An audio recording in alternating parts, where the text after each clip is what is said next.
नमस्कार. आपण पाहताय लोकराज्य न्यूज 24. पाहुयात महत्वाची बातमी. पुण्यातून एक धक्कादायक प्रकार समोर आलाय. सलूनमध्ये काम करणाऱ्या एका 25 वर्षीय तरुणाने हवाई दलातील मृत जवानाचे बनावट ओळखपत्र दाखवून हवाई दलाचा गणवेश शिवून घेण्याचा प्रकार केला आहे.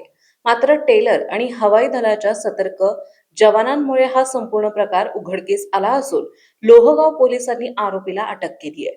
शुभम विलास आंबुरे असं अटक करण्यात आलेल्या 26 वर्षीय आरोपीचं नाव असून तो मूळचा बीडचा आहे. सध्या तो शिक्रापूर येथील एका सलूनमध्ये काम करत होता.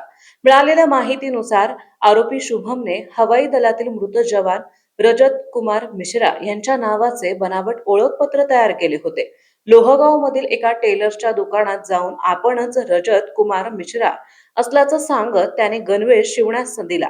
मात्र टेलरकडे आलेल्या हवाई दलाच्या एका खऱ्या जवानाला या ओळखपत्रावर संशय आला. अधिक चौकशी केली असता रजत कुमार मिश्रा यांचा 2022 मध्येच अपघाती मृत्यू झाल्याचं निष्पन्न झालंय.